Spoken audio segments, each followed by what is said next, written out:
Ya, pemirsa, di minggu ini kita tersentak dengan kabar dicurinya 4 artefak emas dari Museum Nasional. Dan ini juga membuat kita juga terkaget-kaget juga, karena memang ini adalah peninggalan yang cukup lama, yaitu 10 sebelum Masehi, artinya hampir 1000 tahun yang lampau artefak yang dicuri. Dan artinya ini memang memiliki barang yang sangat berharga bagi kolektor-kolektor yang ingin memiliki, dan juga banyak dimanfaatkan oleh mereka-mereka yang memang ingin melakukan kepentingan ekonomi sesaat untuk mengambil barang-barang berharga dari koleksi yang ada di Museum Nasional. Nanti kita akan berbincang juga dengan Mas Asep Kambali, pemerhati sejarah, dan kita di studio sudah ada Bang Fadlizon, seorang kolektor benda seni dan juga pemerhati sejarah sekaligus juga seorang politisi.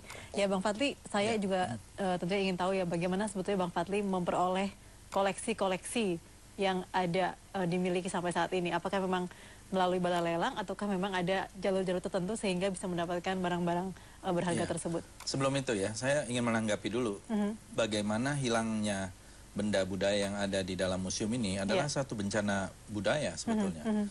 Karena ini adalah bagian dari warisan budaya, warisan kekayaan intelektual budaya bangsa, atau ya kekayaan nasional, national treasure.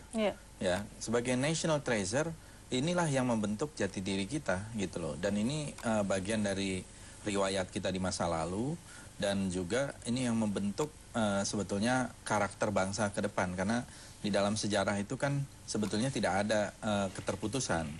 Kalau kita tidak tahu masa lalu, kita tidak akan tahu masa hari ini. Kalau kita tidak tahu hari ini, bagaimana kita mau tahu masa depan gitu ya. Jadi ini adalah satu bencana kebudayaan menurut saya.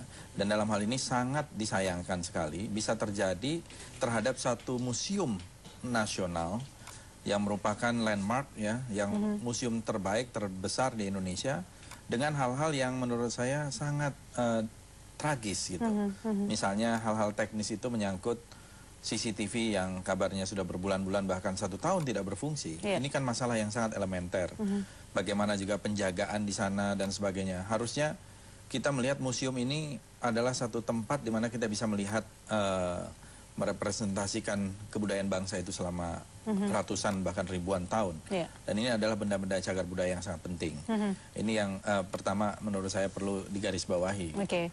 Nah, mengenai koleksi, sebetulnya kegiatan koleksi di kalangan orang Indonesia sekarang ini semakin baik ya, semakin tinggi minatnya, karena berarti semakin ada penghargaan terhadap koleksi. Tentu saja untuk mengoleksi ini kita memerlukan sejumlah dana, kita memerlukan satu pengetahuan terhadap benda yang akan dikoleksi, dan kita juga harus mempunyai passion ya, terhadap benda-benda yang akan dikoleksi. Nah, saya kebetulan mendirikan Fadlizon Library, satu perpustakaan, tidak hanya buku, ada sekitar 40.000 buku, ada koran-koran kuno sekitar belasan ribu dari tahun 1826. Kemudian ada koin-koin dari Kesultanan Kerajaan Nusantara di masa lalu, dari zaman Sriwijaya, Majapahit. Kemudian juga keris, ya, ada sekitar 1000-an. Sudah berapa lama itu mengumpulkan koleksi-koleksi tersebut? Ada yang intensif baru belakangan, tapi saya memang punya kegemaran untuk mengoleksi ini karena sekaligus belajar gitu. Ini sudah mungkin 20-an tahun gitu. Wah, 20 tahun ya, oke. Ya. Dan untuk mengoleksi ini ada yang didapat dari kolektor, ada yang dapat dari balai lelang. Kita ada balai lelang internasional, tapi ada juga balai lelang nasional. Sekarang sudah mulai ada tumbuh, misalnya balai lelang lokal yang juga melelang benda-benda budaya, tapi tentu saja yang memang milik pribadi. Kalau milik museum pasti akan ketahuan, ya. Apalagi kalau sudah diumumkan kepada publik seperti ini, memang harus diumumkan, ya, sehingga nanti pergerakannya akan ketahuan di mana gitu. Karena kalau ini milik museum, maka ini tidak boleh diperjualbelikan. Artinya sebenarnya mudah saja untuk mencari jika memang nanti akan masuk ke balai lelang, begitu. Karena ini sudah menjadi satu pemberitaan yang sangat luas, saya kira tidak akan ada kolektor yang berani mau membeli juga. Ya, tetapi kalau itu di pasar gelap, apalagi sampai ke luar negeri, bukan tidak mungkin. Kita ingin juga tahu nanti bagaimana sebetulnya jalur-jalur tadi pasar gelap tersebut ya. Ini yang sebetulnya paling mengkhawatirkan kita juga ya, bahwa banyak sekali koleksi-koleksi di Indonesia yang lari ke pasar gelap dan kemudian dijual ke luar negeri. keadaan di museum-museum yang ada di Indonesia sangat memprihatinkan, terutama dalam segi keamanannya dibandingkan dengan museum-museum lain yang ada di luar negeri. Memang ini artinya kita harus berkaca juga ya Bang Fadli ya, Iya. bahwa memang kita harus meningkatkan keamanan di museum terutama. Iya, memang ketika orang itu datang ke sebuah negara, salah satu yang dilihat itu adalah museumnya, karena mereka ingin tahu apa sih yang terjadi dengan bangsa ini, negara ini, ya. Dan Museum Nasional itu adalah representasi atau etalase dari wajah budaya kita, wajah peradaban kita. Jadi sebetulnya saya selalu mengatakan bangsa yang beradab itu adalah bangsa yang menghargai kebudayaannya. Yeah. Dan museum itu adalah salah satu tempat untuk menyajikan etalase sejarah budaya kita dengan artefak-artefak yang tentu saja sudah dipilih oleh kurator. Dan di situ bukan hanya masalah security tapi juga maintenance. Yeah. Bagaimana supaya tidak terjadi penyalahgunaan atau kerusakan dan sebagainya. Juga saya kira untuk ke depan itu memang harus dikaji, ya pelan-pelan memang saya lihat ada perubahan. Bagaimana museum itu harusnya sesuatu yang menarik. Yeah, ya, orang betul. datang ke museum itu belajar dan ada guide, ada informasi yang cukup, dan kemudian datang ke sana itu ada sesuatu yang menarik gitu.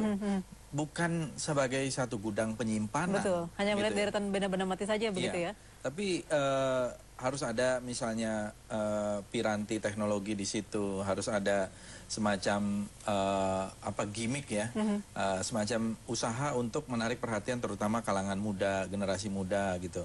Mereka dengan mencet tombol akan terdengar informasi ini adalah arca Iya.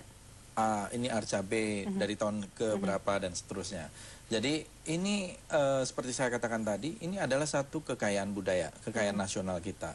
Dan dengan adanya kekayaan nasional ini sebetulnya bisa menimbulkan kebanggaan nasional, national pride gitu ya.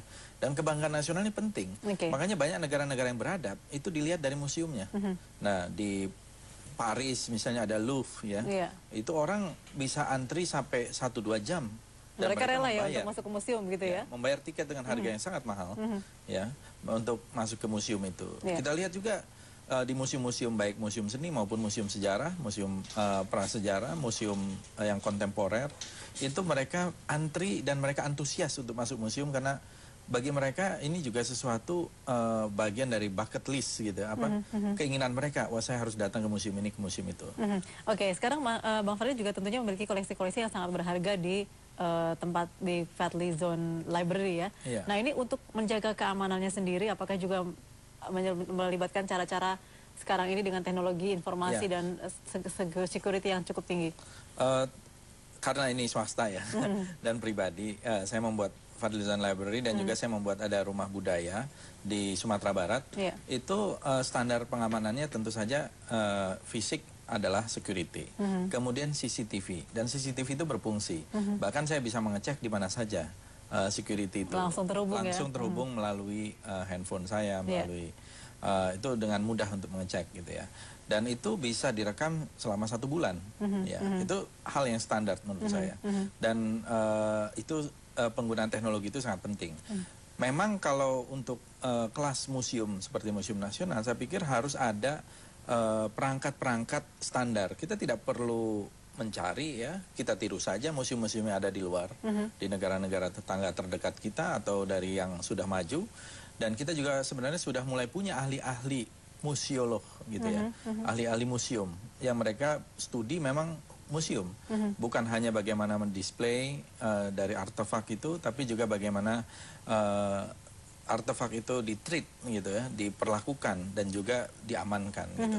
Jadi panggil saja para museolog itu yang memang punya keahlian di bidangnya gitu. Oke, artinya bisa dengan mudah juga sebetulnya untuk melakukan pengamanan terhadap koleksi-koleksi yang ada dalam sebuah museum ya. Iya, Oke, betul. baik, tentunya kita juga masih menemukan berbagai kejanggalan apa yang terjadi di Museum Nasional, yaitu seperti CCTV tadi yang mati ya, itu Iya. sebetulnya adalah sesuatu yang sangat standar yang harusnya dimiliki oleh sebuah museum.